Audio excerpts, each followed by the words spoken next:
Hey there, everybody. Vash here. Today I'm joined by my good friend Crimson Jake, and we're going to go have a live discussion over the new Kingdom Hearts trailer that was showcased at the Xbox event.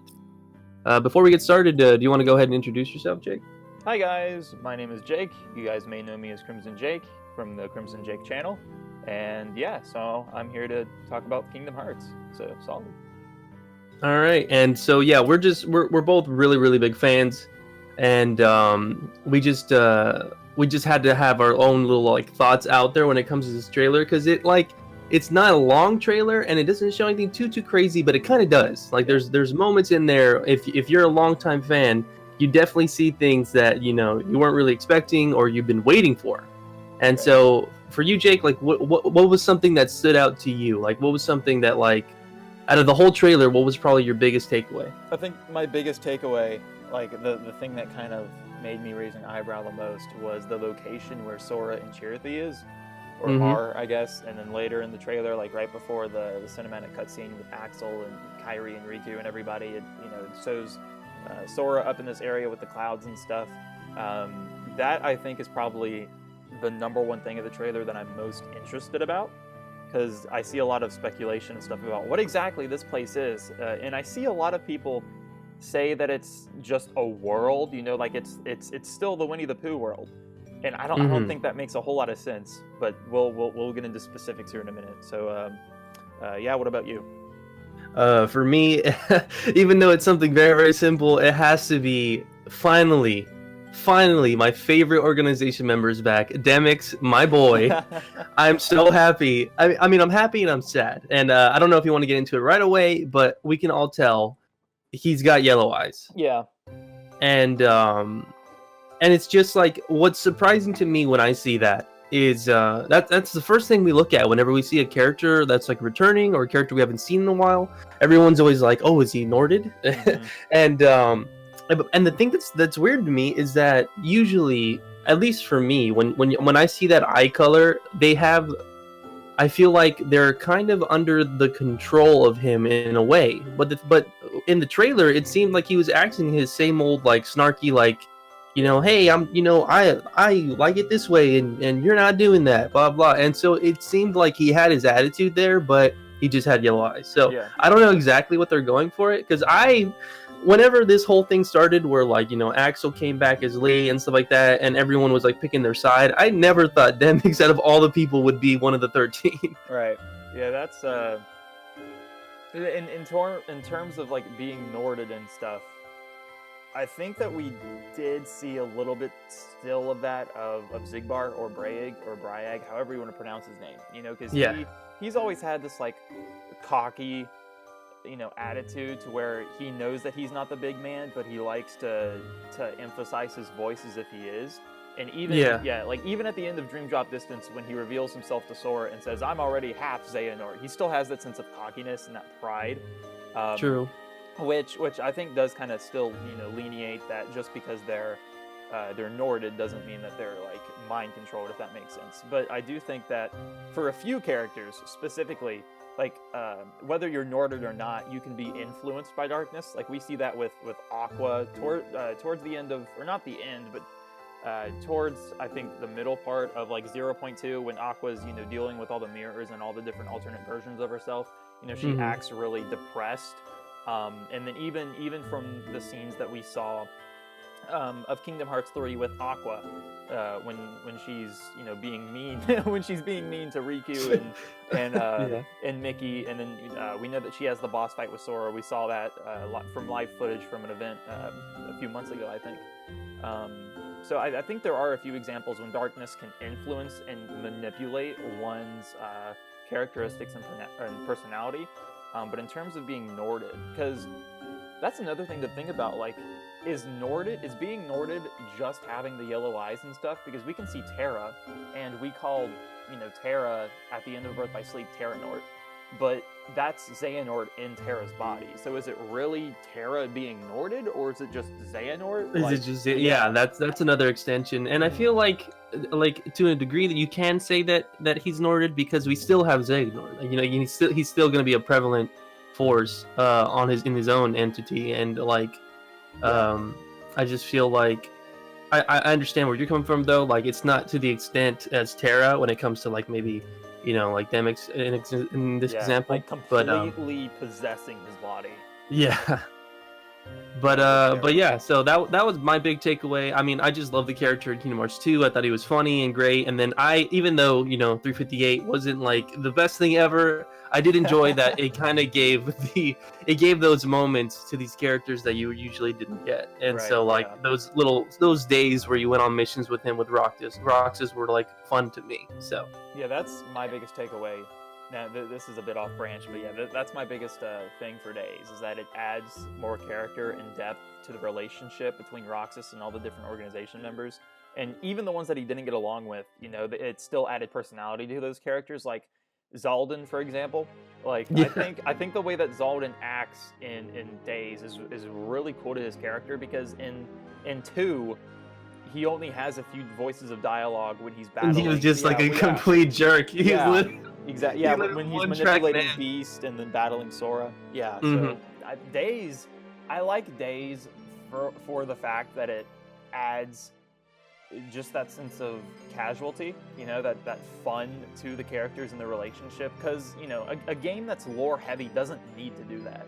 And the fact that they kind of did take the time to do that. Now, if you've ever read the manga does a fantastic job of doing that for just about every Kingdom Hearts installment. Like for 1, for 2, everything. It really adds that sense of personality to each and every single character.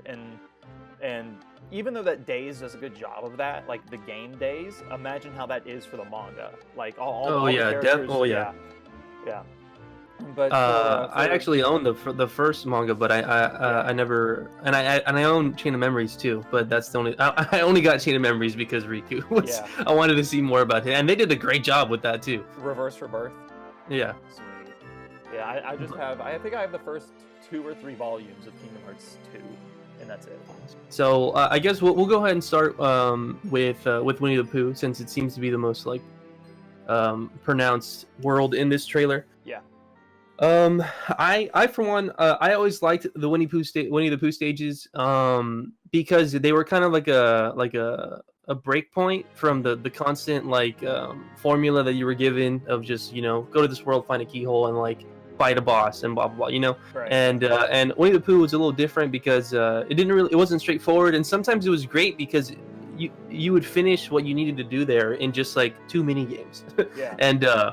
And so seeing it return, I wasn't too surprised, to be honest. I think that those characters I feel like Disney kind of likes pushing those characters. Like, we just got a Christopher Robin movie. Yeah. And I feel like Disney thinks that these characters are just like very, very like impacting on people. Yeah. And I mean, for me personally, not so much, but I don't hate them either. And from what I've seen, I love the way Sora looks there. Like he's got like this like deeper like outline to his shade, and he just looks really cool.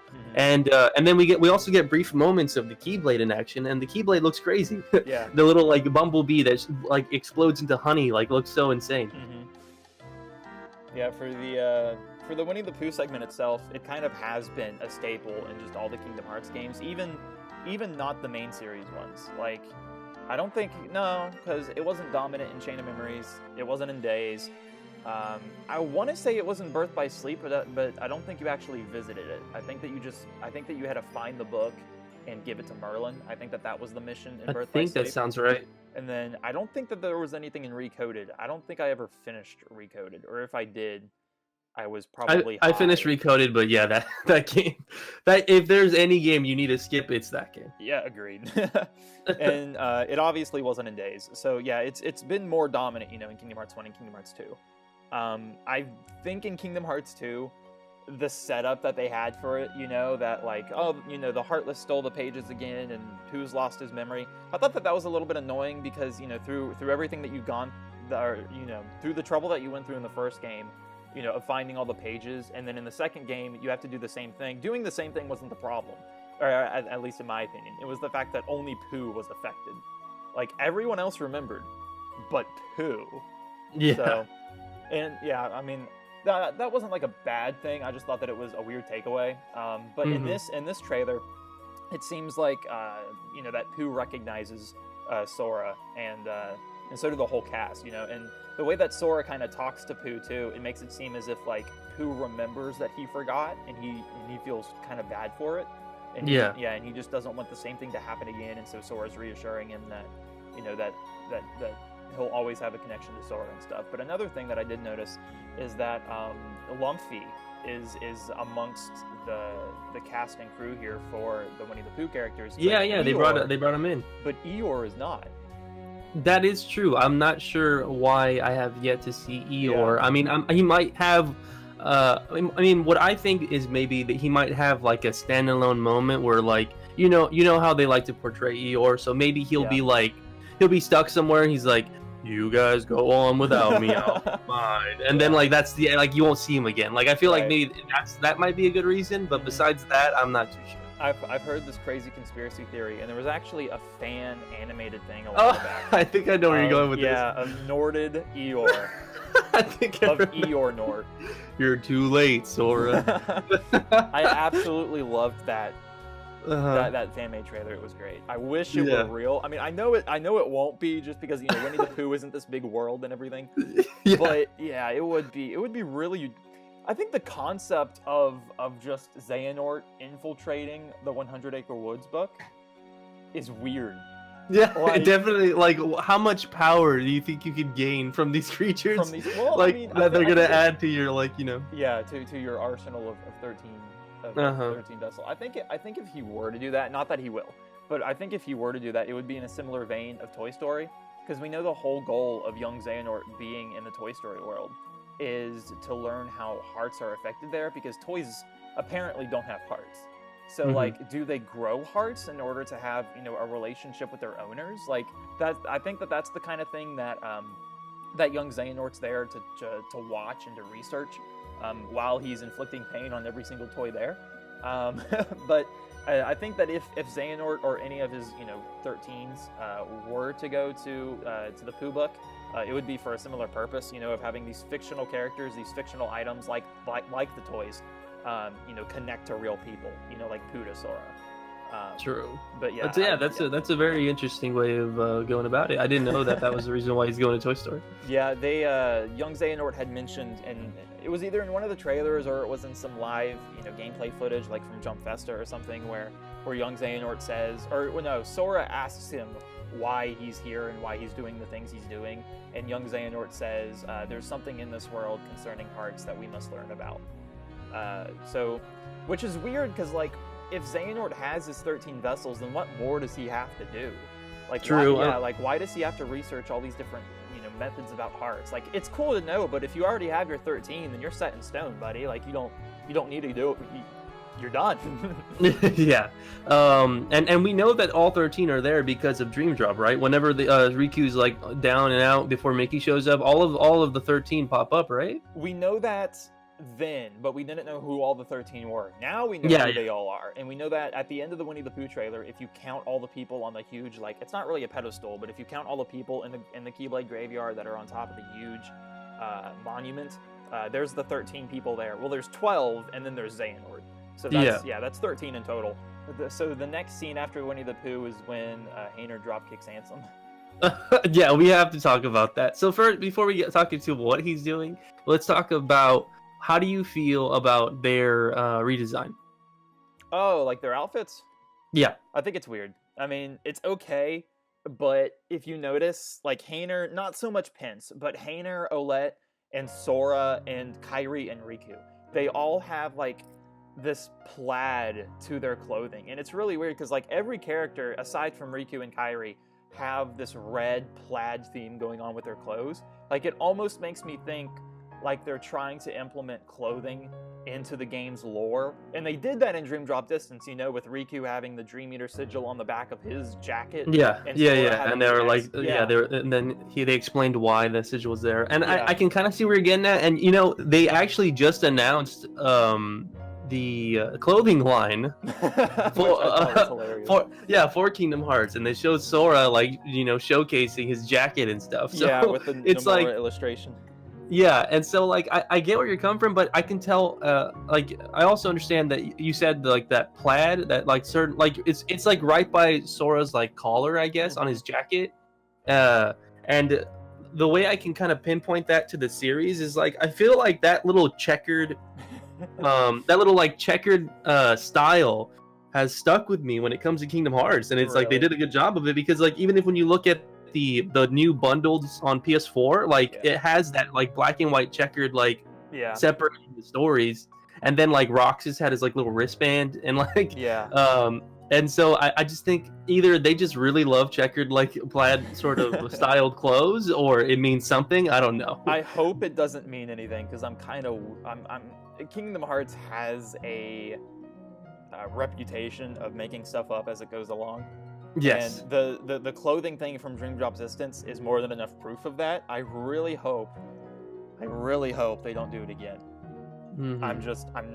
It's not that I'm done with it, it's just it doesn't need to exist. And they kind of did it back with Chain of Memories, you know, with the jackets, you know, being like an anti-dark thing, but even Yeah. though, you know, like the organization wears them, even though that they're like you know, creatures that, you know, take on you know, dark powers and stuff, but yet they wore the jackets so then they wouldn't be consumed by their own power. Like that kind of a concept I think is cool and it's okay, but the X on the shirt and the Dream Eater sigil on the back, like, nah, that's a bit too much. And Mhm. I know that to an extent. I mean, like, if you want to talk about, you know, like clothing being important in Kingdom Hearts, like the outfit that Sora gets in Kingdom Hearts 2 does have importance in terms of gameplay. Like that outfit is why Sora goes into the forms that he goes into.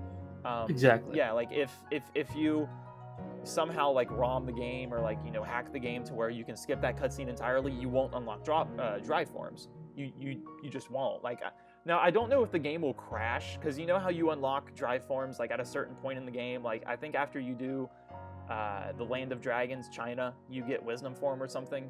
Yeah. Or no, maybe. Anyway, I forgot when you get them, but I wonder if the game would crash if you just skipped the cutscene with the fairy godmothers and you don't get a costume. And then Yeah, I you wonder what would unlock happen if you just. But it's yeah, so clothing kind of has always been a thing, but it's never been to the point to where like, you know, the villains are manipulating you because of your clothing. Because of your choice. clothing. Yeah.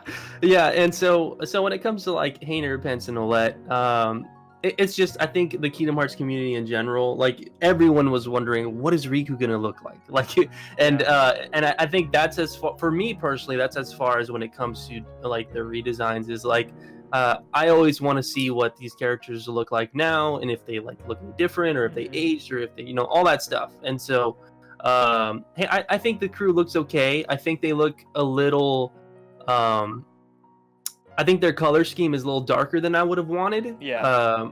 Because when I think of like Olette and Pence, like, you know, they're very like bubbly, fun, like, you know, just having a good time. But now you look at Pence and he just got home from his basketball game again, but like, you know, he's in a darker part of town or something. Yeah. Like I don't know what's happening, but he's got like just black and done. white, and he's got like a red scarf now, and he doesn't look as colorful. And same thing with Olette and Hainer. But I don't know. I just maybe it just depends on what the theme's going here. But yeah, we like so that drop kick. I guess.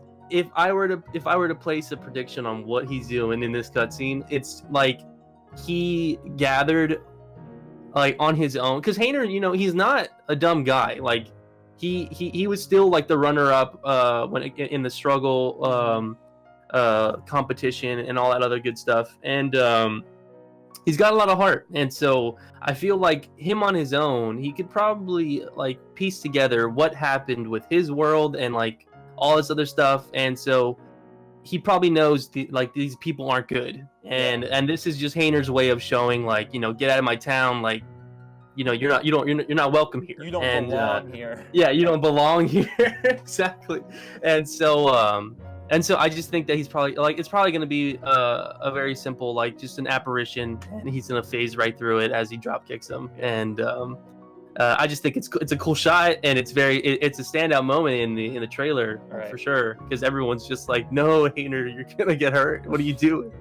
And so yeah, that's my take on I that. really wonder if, like, before Hayner just jumped, out from behind the fence and and drop kicked Ansem, if Pence and Ansem were having this, like, in-depth conversation about Xehanort's methods and stuff. Because, like, if when you look, Pence's expression is like, "I'm done."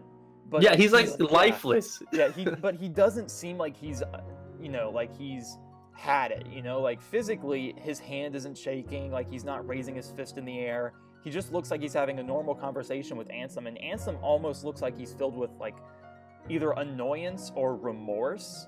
And then out of nowhere, you have Hayner deciding to dropkick him. It's funny when you look back at the trailer, because like Pence is just standing there, and then Hayner's just like, "Hey," and then just full on books it to give him a drop kick. And like Pence the whole time is just so calm. He's just sitting there just like, "Well, that's Hayner." Yeah, I love how he just marches out, says, "Hey, loser," and then, like, as he's in the air, like, his body moves regularly, but the background is like in slow motion. I wonder if Hayner's like some sort of a wizard or something. I guess like the developers were like, "Hey, you know what? Let's let this guy shine for a second." but before he gets obliterated by the antagonist's evil side. Yeah. And I mean, it's not totally out of the question. I personally think that he's just gonna phase through him, and that he's not gonna actually be there. Yeah. But the Kingdom Hearts series doesn't really stray away from also like the bad guys dominating. I could easily see him turning around and just like putting his forearm up against Hayner and like putting him up against a wall or something. It could really go either way. And I guess we'll just have to wait and see. And I mean, we see a little bit in other trailers. We've seen it too, but Twilight Town looks great. I feel like they really they're really emphasizing the sunset even more so than usual. But it looks great. I mean, the colors look great, especially with the new engine and all that good stuff. Right. But jumping over, we get a small brief section with Pirates of the Caribbean, and overall, I mean, we haven't done any discussions on the older trailers, but just to get your thoughts on it, like, how do you feel about this world and how it looks and stuff? I think it looks downright amazing. Now, I've seen a lot of people say, it looks better than the movies and stuff, and I agree that it, to an extent, that it looks better than the movies in terms of a Kingdom Hearts game. Like, back in Kingdom Hearts 2, it looked fine, but then you had, like, the anime, character from Sora, and then you had the Disney aesthetic from Donald, Goofy, and Pete.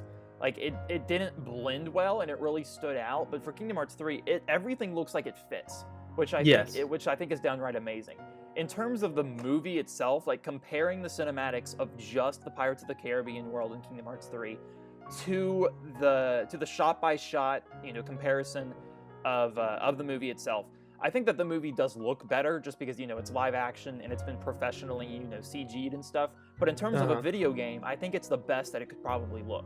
Yeah, it looks unreal. I know when they first showcased the trailer for Pirates, I think that was at E3. Yeah.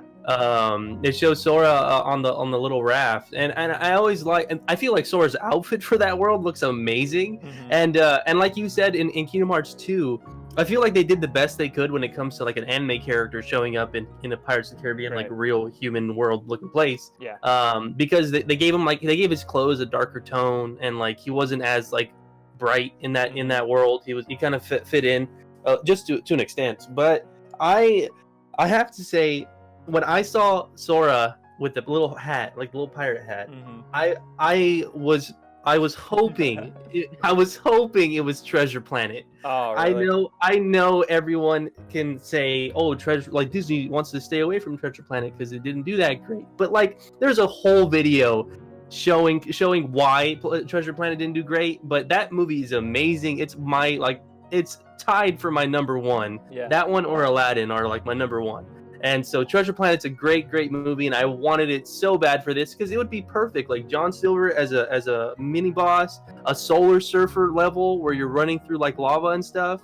Yeah. Morph as like a companion or a summon or something would be amazing. Like Treasure Planet would be great. But anyway, after that dream was shattered, I saw the A you know, the shattered dream that's like a far off memory. like a far off, exactly, definitely far off memory, and yeah, just the Pirates World has never looked better, and it, like no one can contest that. It looks amazing, and I love, like you said, there's actual, like, you know, shot per shot like moments from the movie to the game, and it's just great. I'm really excited to see what they're gonna go, how they're gonna go about, you know, maneuvering in that world, because I know they showed a moment where Sora's like actually controlling a boat. Yeah.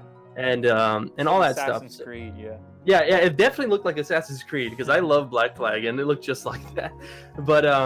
But yeah, so they showed a little bit of Pirates of the Caribbean in this trailer, and it looked great, and I can't wait for that world. And I know they've been really showing a lot when it comes to Tangled. Yeah.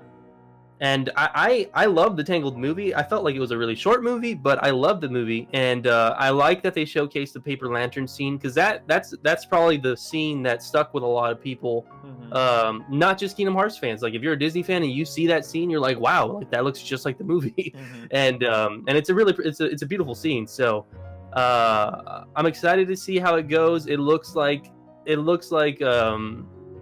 gonna mess with Rapunzel in a way. Yeah. To kind of like make her doubt herself and stuff like that. So I'm excited to see how it's going to go, and just all the gameplay and the world of Tangled itself just looks great. So I'm going to have a lot of fun playing around in there. Me personally, when it comes to video games in general, I hate desert levels, and it's really funny because Aladdin's like my favorite movie. Yeah. But I didn't hate Aladdin because they did a good job of like staying in town, or you were like inside the beast, you know, in the Cave of Wonders. And so I'm glad so far, out of all the worlds they've showcased, like we're not getting any like dry, arid like areas. We're kind of getting like this, you know, very colorful like San Francisco, Tokyo, and like the Tangled like wooded area and stuff like that. So I'm excited to actually try out these new levels. Right. The thing with Tangled, like, because we've seen how the parkour system works, you know, and like in the Toy Story, you know, from gameplay footage, from, you know, like Jump Festa and stuff, and from trailers, you know, we've seen, you know, how the parkour works, where Sora can run up buildings and stuff, and we saw it in the first Big Hero 6 trailer. I really wonder how that's going to be incorporated into Tangled, because there's not really, aside from trees, there's not really a whole lot that you can be running up and around. I know that we've seen a few, not reaction commands, but we've seen a few times when like Sora swings to this other side, you know, of this mountain-ish area. You know, he's just trying to get from one end to the other, and Tangled, or Rapunzel, I called her Tangled, wow. And Rapunzel throws her hair, you know, over a branch, and then the two of them swing to the other side. But that's not, you know, that's not equivalent to, you know, like Sora running up a wall or whatever. Exactly. Yeah, so I'm interested to see how they'll keep that mechanic in that world, if they will at all. I mean, I'm sure that there will be some segments, you know, you could probably run up, you know, the tower, but aside from that, I really wonder what areas you'd be able to do that, because from one of the first trailers we saw of Tangled, there's like this little waterfall area in behind Rapunzel's tower. I wonder if like you could run up that mountain and like, you know, run up parallel to the waterfall, and maybe that would be very interesting. Because you know how like in some scenes we've seen that Sora and them can free fall. Like the first Olympus Coliseum trailer we saw, you know, Sora is free falling, and so a lot of people think that Donald and Sora had another argument in the gummy ship, and they both just ended up free falling down into Olympus. Or up into Olympus. I don't know. That's a weird concept to think about. But unless they're higher than the Olympus, I guess. But I wonder if like if you get like if you're free running, you know, up this tower or up a waterfall or whatever, if you could free fall back down, or if it's just, you know, like a regular fall animation, or what. But that's kind of you know, that's not a whole lot you know, substantial to talk about there. But aside from that, for Big Hero 6, like I love the fact that it's as parkour-y as it is, you know, like running around all the different buildings and stuff. In terms of like how they look compared to San Francisco from like the movie, I don't think it's too terribly accurate. I think that the buildings just kind of seem like, you know, normal buildings, kind of like from what you've seen in, you know, Kingdom Hearts 1 and 2, you know, for like Traverse Town, you just have like these different random buildings that are just, animated right there for that specific spot to look that way. Like the door's not even really there. It's just, it's just a wall and it's painted. And then, in Kingdom Hearts 2 with Twilight Town to an extent. But yeah, for that's kind of seems like what they've done to the buildings in San Francisco. But the main thing that I really love about it is they kept Dark Baymax, which I did not think they would do. I thought Dark Baymax would be one of those things, to where like it was a cool promotional tool, but because it was announced back in 2015, and they've had a lot of trial and errors with Kingdom Hearts 3 since. I mean, they switched their engine back in 2014. Well, that was beforehand, but still, they switched their engine. They've been going through these list of characters, and Tetsuya Nomura has been stressing himself out about how exactly he's supposed to, write this thing to an end because of all the different, like, not retcons, but of all the different plot holes and stuff, that each game has introduced and defied another game's logic with the lore and stuff. So I was really shocked that they kept Dark Baymax, and even to go even further, I was also shocked that they're keeping the attraction flow, like with all the amusement park stuff, like the teacups and the ship. I thought that was going to get cut out too, because like that's just a lot. First of all, that's a lot for Sora to actually be capable of, and second of all, I feel like that was one of the smaller things of the gameplay mechanic, like in terms of bringing shot lock backs, and then somehow bringing back dry forms and Keyblade transformations, and then having flow motion. Like I felt that attraction flow would be one of the things to just get cut, just because it was too much, and it was probably the smallest thing out of everything else. But I was really shocked that they're keeping it.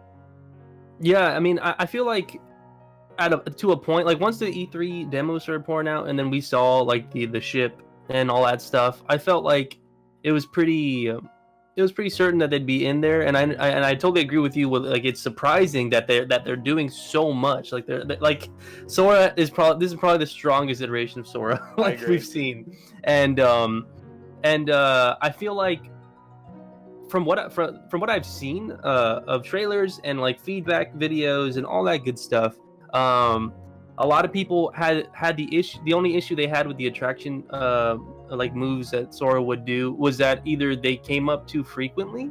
Yeah. And I feel like that's definitely something that it's a big moment. Like it's something that's like a big Disney like standalone moment, and it shouldn't be just like, oh, let me toss it out every like 2-3 minutes. Like I feel like they should definitely keep those for bigger fights throughout the world.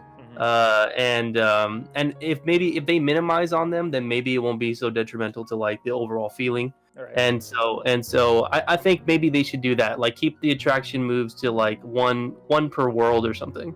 Really? Yeah, because like you said yourself, there's so much that Sora has to offer when it comes to his moveset.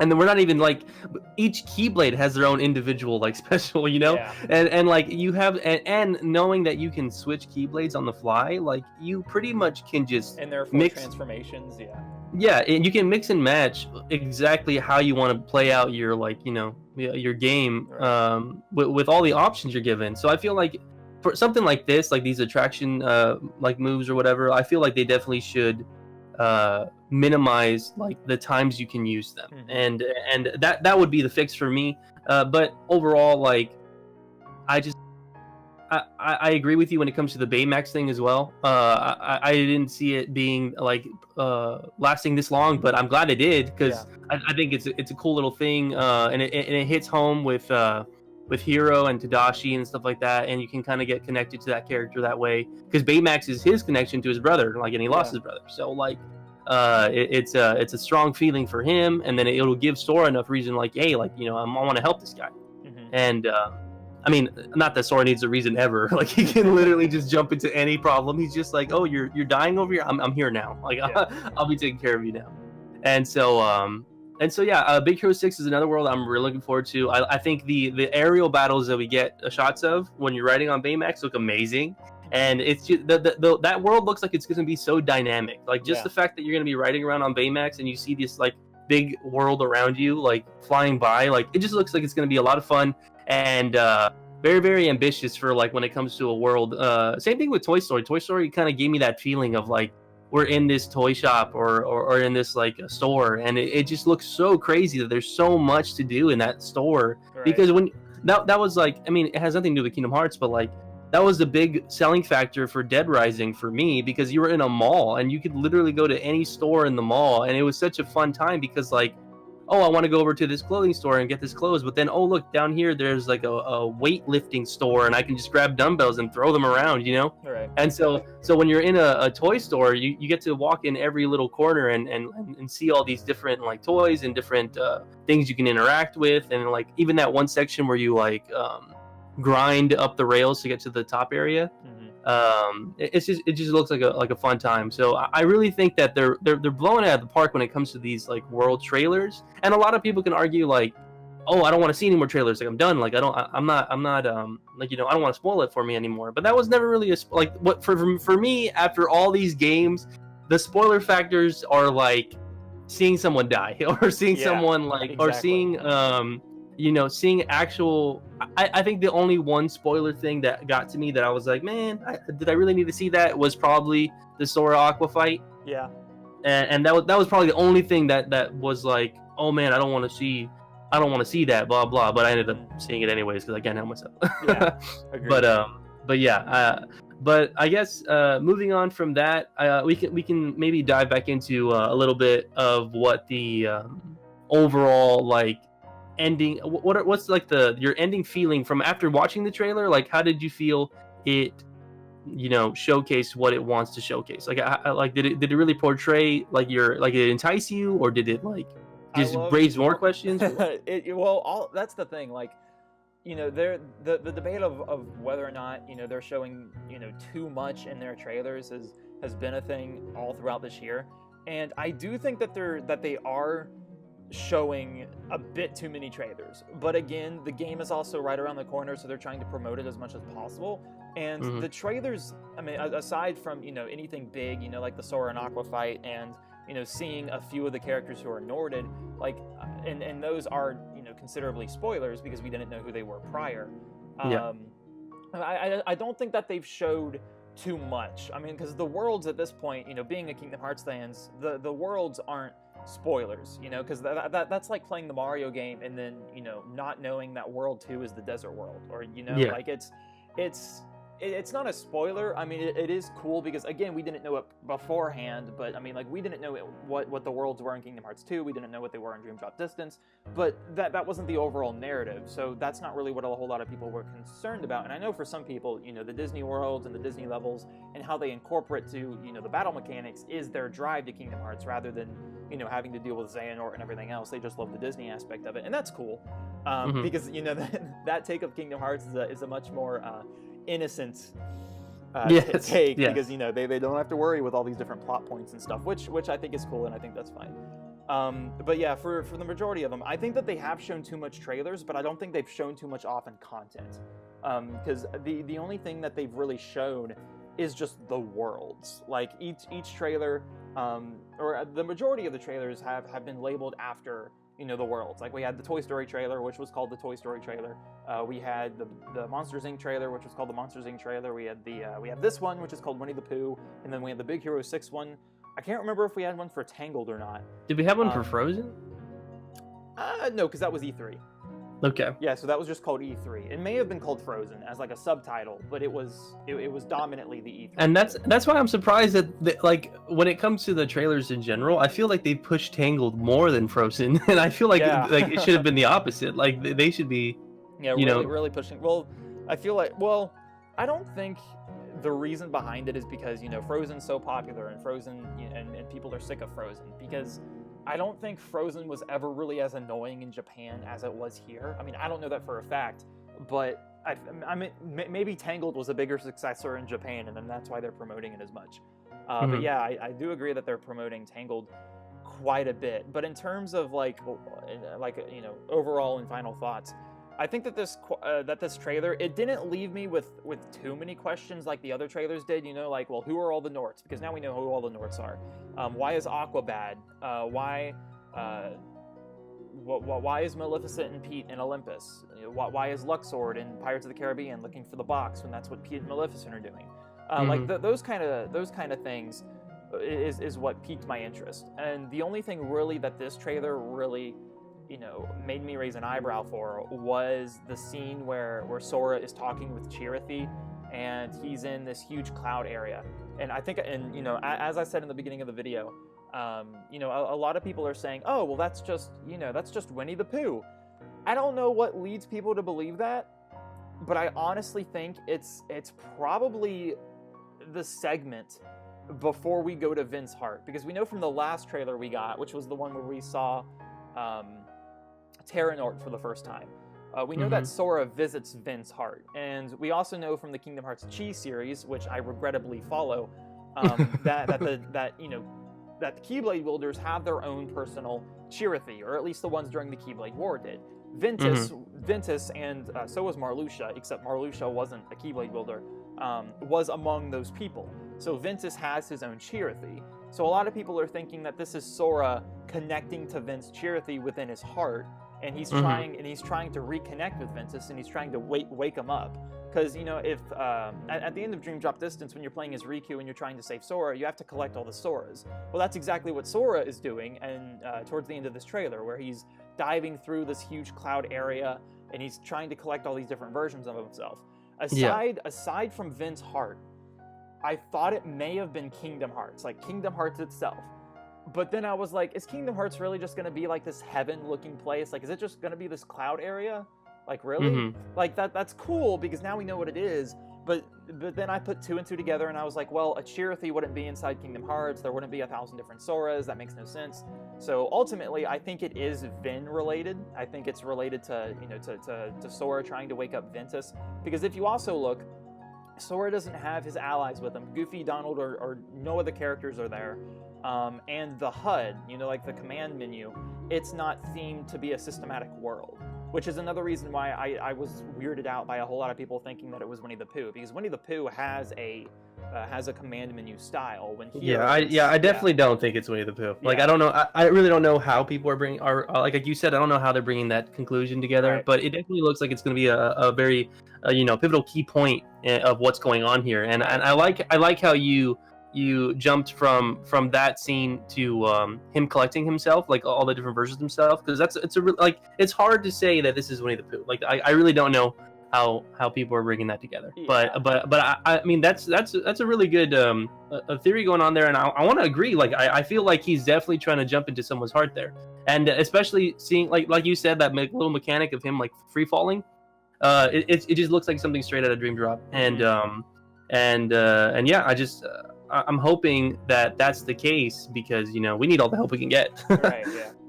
And so yeah, I guess next thing we can move on to is just like a big. If you talk to anybody, even if they haven't played Kingdom Hearts after 2 came out, if you talk to anybody who plays Kingdom Hearts 2, they remember the 1,000 Heartless fight. Like, that's like a big moment for the series. Everyone's like, oh, the 1,000 Heartless fight, that was so fun. Like, so I felt like a champion and blah blah. And so now we see this, but it's like everybody is here. Smash Ultimate, sort of like you're fighting every version of enemy that you want to fight against. Yeah, even the Unversed are there. If you notice the big frog thing that has the Unversed symbol, which means that Ventus isn't dead. Exactly, and so that scene, that scene just makes it look like it's gonna be an all-out brawl, especially knowing that it reminds me of the kind of like the cleanup time in Hollow Bastion with the crew, with Leon, Squall, but with Leon and Cloud and all them, like where everyone's kind of doing their own thing. It felt like that for just a moment, but it feels like the ending part of that, where everyone's coming together, and it's just great. It's great to see, the 3 together fighting. It's just it was such a crazy moment in the trailer for me, because I'm like, there's Riku, there's Kairi, there's Sora, and like they're all together, and they all got Keyblades in their hands, and like it just felt like a moment that we've been wanting for so long, especially when it comes to Kairi, because Kairi is definitely she's been the butt of jokes for a long time. And I'm so excited, and with Lee being there, it's just even better. One of the few like sort of smaller things in the trailer that I think is kind of cool to point out is as you mentioned earlier a little bit with the Winnie the Pooh Keyblade and how it makes this huge explosion. if you notice, and there were also a few screenshots, posted after the event too. But the Winnie the Pooh Keyblade, it doesn't actually have its own unique transformation. It takes after other Keyblade transformations. The big explosion one is the Keyblade Cannon, and then there was also a screenshot of it doing the dualies. So I think that it is going to be mimicking a few other Keyblades. Now, I don't think it'll straight up copy the Olympus World Keyblade where you ride this chariot around, because that's completely out of theme. But the Keyblade that it is mimicking is not Starseeker. It's the other Keyblade that looks a lot like Starseeker. I think it's called Wayward Star or something. It's the new one that Sora uses the dualies and stuff with. But it's the Winnie the Pooh Keyblade is clearly mimicking that Keyblade. And then I really wish I had that list of who the 13 were at the end. But in terms of the important characters, there's Xehanort, Ansem, Xemnas, Xigbar, Marluxia, Larxene, Vexen, Demyx, Luxord, and then Data. Oh yeah, Saïx. And then I'm at 11. Data Riku, because I think that Repliku, which is the Riku from Chain of Memories, I think he's good because we saw the cutscene with him on Destiny Islands with Riku. But I think that Data Riku is the evil one at the moment. And then there were two more. Who am I forgetting? I know we've seen them. It wasn't Dylan. Did I say Vexen? I feel like I said. I believe you said Vexen. Yeah. Xehanort, Ansem, Xemnas, and then Xigbar, and then we saw Marluxia, Larxene, Luxord. Issa, or Saïx. And then Demyx and Vexen, and then Repliku. I'm still at 11. Yeah. Huh. I don't know. It's slipping my mind too. I'm not too sure. But and then the other thing to really note is because we did see Terranort. So how exactly is Terranort gonna fit into the 13? Exactly, because we're counting him as one of ours, and so he's, and I feel like that might be a standalone moment that might break the mold. I really feel like there might be some sort of falling out with the 13, because the whole point of the organization was to build the 13, and you saw how terribly that flopped. Yeah. And so I feel like that might happen again. Like we might have, maybe it'll be like, oh, Xehanort, like here are my 13, and he's counting Terra as one of them, and then Terra jumps ship, and he's like, no, like I'm on side of light, and so I feel like there might be a disconnection there, or it might play like late into the game, like we'll have the 13 versus the 7, and then one of the 13 might jump over. I think the biggest, I think we saw it before in the trailer before this one, but Lingering Will coming back is a huge thing for me, because beforehand, canonically the last time we saw it was in Birth by Sleep, when the Lingering Will battles Xehanort, and then in Kingdom Hearts 2 he's a secret boss, but that's not like a canonical thing. That's a side boss similar to how Sephiroth was, or how the Titans were in Kingdom Hearts 1, because I'm pretty sure in Kingdom Hearts 3, when you go up and face the Titans, Sora's not going to be like, oh, I remember kicking your butt, 2 years ago. yeah, definitely not. So I think that the Lingering Will, I really hope that they don't show in another trailer how the Lingering Will is back. Like, I don't want information on that. That is the one thing I hope that they do not reveal, because I want that to be this huge, impactful thing where, like, it's the final battle, and you have Terranort just standing there, and he's about to, strike Riku or strike, someone, deliver the final blow, and then the Lingering Will just shows up. Shows up and stops the hit. Yeah, I would love that so much. Oh, that'll be beautiful. And then, because we know that Aqua's still kicking around a little bit, and then with the theory that Sora is awakening Ventus, I really hope that the three, I'm sure by the end of the game that the three of them are going to be sane and, back to normal in some capacity. But I think that during the final battle is when the three of them will really come out to shine. Maybe not in their full, reincarnated form, because I'm sure that Aqua, I feel like Yen Sid and Mickey will probably want Aqua on the bench just because on how, stressed out she's been for the past 10 years. Oh, definitely. Yeah, Ventus is asleep, so you can't really count him, and they don't know where Terra is. I mean, Xehanort does, just because, you know, he's manipulated him and stuff, but they don't know where Terra is. So I really do hope that at the final battle, you know, like, the three of them somehow play a part. Like, if they show up in person, if they show up in spirit, I don't care. I just want the three of them to kind of have a presence there in some way and in some capacity. And, man, there was another thing, too, that I forgot. It was wasn't there a very strong scene in Dream Drop where Sora says, like, my friends are my power, and then all of them show up behind him? Was Terra, Aqua, and Vin there? I know that Ventus was. Okay. Let me hold on. Sora, my friends are my power. But there was a scene too before that when he's okay, yeah, I found the cutscene. There was a scene too before that when Sora's like trying not to fall deeper in his dreams, but he does because he's a goof. Yeah. And he what ends up happening? Oh yeah, he turns into Ventus and he's chasing Riku and Kairi, and then they turn in to Terra and Aqua. Yeah. Like, when I saw that, I cried. Like, as a 12, 13-year-old kid, I cried. Okay, I found the cutscene itself, but I can't find, like, the actual part where moment where Sora's like, I believe it's when he's standing in the world that never was, yeah. and he's like all right, trying to. I think here it is. The people it does choose, and then he. Oh yeah, and then okay, so yeah, there's Ventus. I see him. Oh yeah, Terra and Aqua are there, and so is Roxas and Xion. Mm-hmm. So that was another thing. I don't know if Xion will come back. I know she's like a fan favorite, or like at least fans like, you know, support her because she kind of had like a tragic sort of thing going on. Canonically, or in terms of the lore, I don't think she can, because it might just be like a Kingdom Hearts 2 ending where she just kind of like, you know, Sora smiles and you see her like sort of thing. Yeah. Because she is the physical embodiment of Sora's memories of Kairi, and Sora needs those to be a functional human being. Exactly. So if you try to like bring Xion back, that's not really all too possible. And you could argue the same thing for Roxas, but Roxas and Sora did coexist beforehand.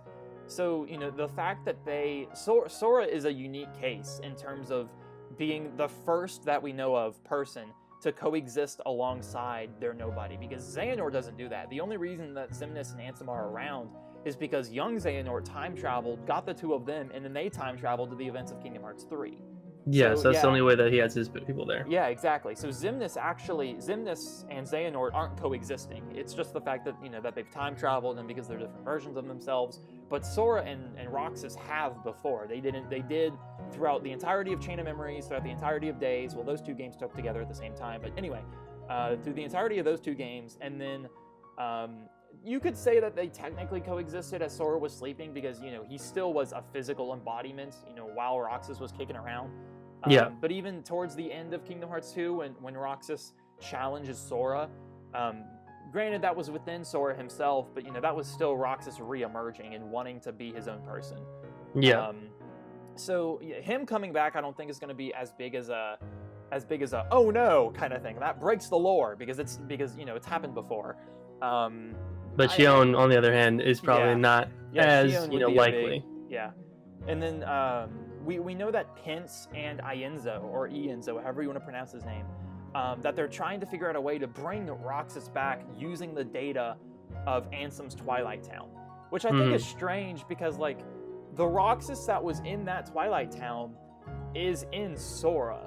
So I don't really know how they, like, what the data has to do with it. Now, there was a theory, or it did come out straight out of the cutscene, one of the two, that Ansem needed an actual part of Roxas in order to build that Twilight Town. So then it would like be compatible with him. And I think that's a bit of a, you know, that's a bit of a plot device, you know, like, oh, we conveniently now have this part of Roxas. I think that's a little weird.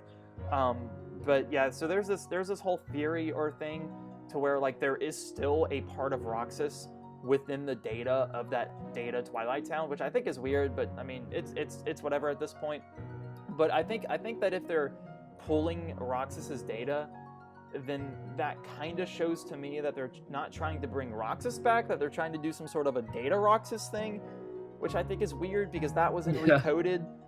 But the journal itself we know is evil because of data Riku, so it's weird in this. It's very it's one of those things where like you can think about it and you're like, oh, maybe, but there's so much depth behind like what is actually happening and what could be a thing that it's a typical like one of those things where you're just not supposed to think about it. Yeah. If you try explaining that to a not Kingdom Hearts fan, like you're just not gonna have a good time. They'll be like, "What are you talking about?" Yeah, it's like playing Kingdom Hearts 1 through 2 and then being like, "Oh, did Sora lose 2 years of school?" Yeah, he did.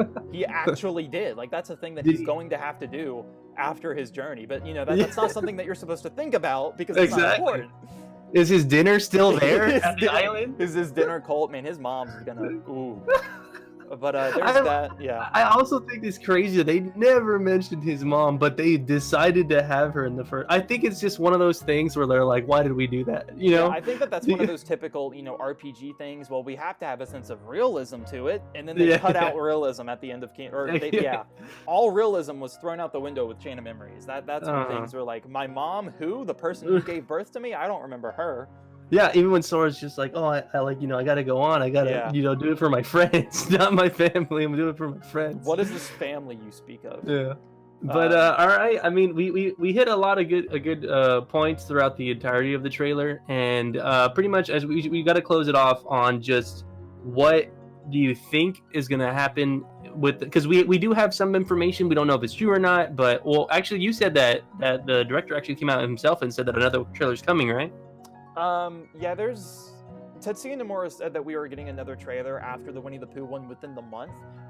There are, I believe, 4 game events that are happening between now and the beginning of December, and that's not including Game Awards. So a lot of people are thinking that Kingdom Hearts, and we know that Kingdom Hearts is actually going to have a playable demo at one of those events. I don't remember the names of them specifically, but like you could pull them up on like Twitter or whatever. They're all over the place. But yeah, there are 4 events that I know of that are happening between now and December. And then a lot of people also think just because it's the Game Awards that there's going to be this huge Game Awards trailer and stuff, which I think is a possibility. But in terms of like, what they show off in any, sort of new trailer for the rest of this month, I'm not really sure what else they could show off. I pray to God that they do a trailer strictly for the Final Fantasy characters. I know they won't. I knew you were gonna get into this. Yes, we were talking about this earlier too. Yeah. When do you plan on releasing this video? Because I don't know if I should talk about the Final Fantasy one yet or not. Well, we can get into it just a little bit, but after the next trailer, we can give our full thoughts on that. Yeah. But you can give us like an outline of what you're talking about. I think for for January, they're gonna do a launch trailer. It's if they show any new content, it'll just be like a minuscule second longer of a cutscene that we've already seen before. Like it's not going to be anything like jaw-dropping, like seeing Terranort or Aqua or, like Ventus, I don't think it'll be anything big. For December, whether it's at Game Awards or whether it's, like some sort of a holiday thing they do, or if they just, attend this random game event and drop a trailer, I think that they're going to have another themed trailer, because we had the Winnie the Pooh, we had the Toy Story, we had the Monsters, Inc. All those trailers were themed for a specific world. Yeah, I think that we're going to get probably 2 more of those. One before the end of the month, and then another next month. And then that'll be it until the launch trailer, and then that won't have anything new. But in terms of worlds, there's not really a whole lot else that they could do, because... Do you think... Wait, is Halloween Town coming back? It is not. They confirmed a long time ago that Halloween Town and Lion King are not coming back just because those stories are complete. Yeah, pretty much. I couldn't see ourselves. I mean, even though everyone loves that world and they love Sora in the spooky wear. It's so weird too, because like the Kingdom Hearts 3 promotional stuff that they're doing involves Sora in his Halloween Town costume. I know, yeah, it's really weird. But yeah, we also know that Kingdom Hearts 3 is going to have less Disney worlds than Kingdom Hearts 2. And if you count them all up, I think that we're like just there. Like we're right under the number. Like either by 1 or by 2, we're like right there. Which makes sense, because we need, like, if we're gonna finish up and wrap up the story, we need as many original worlds as we need. Because, right, exactly. Yeah. They need their playgrounds.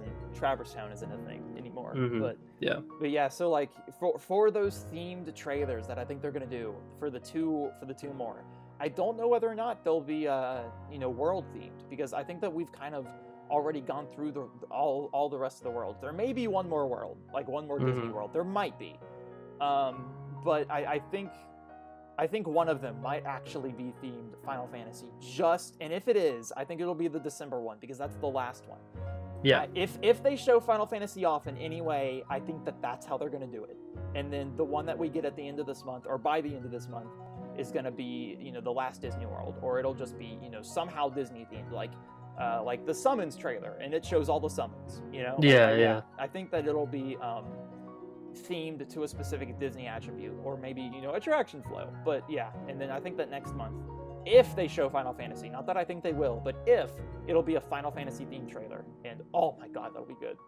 That'd be pretty great. I would definitely be down for that trailer. But yeah, but yeah, that's about all I got, man. Unless you have any other points or remarks. No, I mean, I pretty much like anything else that I want to talk about. I probably want to save it for a different video, or maybe just for a different trailer if the trailer brings up things that I want to talk about later. But I mean, there's so much when it comes to the Kingdom Hearts series, and it's hard to really stick to just this trailer when you're talking about it, because like so many things intertwine with each other, and you gotta like give a good breakdown before you give your thought across. So it's a little tricky. So yeah, I think that's a good closing point for this discussion. I know that we're both looking forward toward the next trailer and just the game itself. I know me for sure, I'll probably be streaming the game casually, probably not day one. Day one's gonna be a me thing. Like I'm gonna lock myself away, turn off everything except for the TV, and just immerse myself. Yeah. But besides that, I'm probably streaming it. What are your plans for it? And I'm definitely so I'm gonna link your YouTube channel in the description if you guys want to check out Crimson Jake. He's awesome. He's got a bunch of Kingdom Hearts stuff going on right now. So if you want to kind of get caught up, and if you want to like understand little things here and there, like he's got a lot of videos for it. But yeah, like what are your plans? Man, I don't know. Just because I've never been a streaming kind of guy. I mean, I asked you, over your stream the day before, we actually sat down and recorded this, how you get your streams and stuff set up. Because I don't know. I've never really touched streams before. I mean, I did a stream back in March, with the Ultimate Direct. But like, I ended that before it even began because I didn't know how to switch from streaming my Switch to streaming my computer desktop. Yeah. So like things like that, I'm, if I can get it working, I may do it, on day one, because even though, for me, it is a personal experience, like I kind of do want to get it out there. Like I kind of want to broadcast my personal experience, and I don't want to sit down and edit 17 hours of gameplay. I'd rather just, stream it and have it archived. Yeah. But that's the main reason why I started streaming in the first place, because there'd be like the reason I started streaming was because there'd be moments where something funny would happen offline, and I was like, man, I wish I recorded that. Like I wish that was saved. And so I decided to start streaming just for that sole purpose of like, I have all this footage of games that I've played and like moments that I can remember. And so yeah, I mean, I can totally help you out with that one day whenever we both have free time or whatever. Yeah. But yeah, it's just like a colliding of worlds, because I've been streaming since like 2000, like I don't even know, like 2010 or something. Yeah. And you've been doing I don't know how long you've been doing videos, but like you helped me with that. I'll help you with streaming. 4 or 5 years. 4 years. Yeah, exactly. So yeah, it's perfect. But yeah, cool. So yeah, you guys definitely check out Jake's channel. He's gonna probably I think you said you have some scheduled stuff coming out for more. Yeah, I have scheduled stuff coming out up until December 6th. I have a Game Awards video coming out then, and then everything else afterwards I haven't even planned yet. So you guys will be in a surprise after that. But up until then, I have a few videos coming out, one of which with Vash. So be sure to check that out and give him some love. I know that you guys are watching this off of his channel, but if you're here for me, be sure to subscribe to him, because he's super cool, super chill. But yeah, I just want to say thanks for having me. This has really been a blast, in discussing this and going through it and analyzing critiques and stuff. Yeah, I mean, I definitely want to keep it like a norm in any sense, because it's always that's always the thing. Whenever I see anything new, I want to get my thoughts out there, because it's just like, I've gave so much time to this series, might as well do something with it. Exactly. Yeah. And so yeah, but all right, cool. I guess that's a send off. Thank you guys so much for hanging out. If you got to this part of the video, appreciate it. I'll see you guys in the next video, and yeah, just keep it real, guys. Later.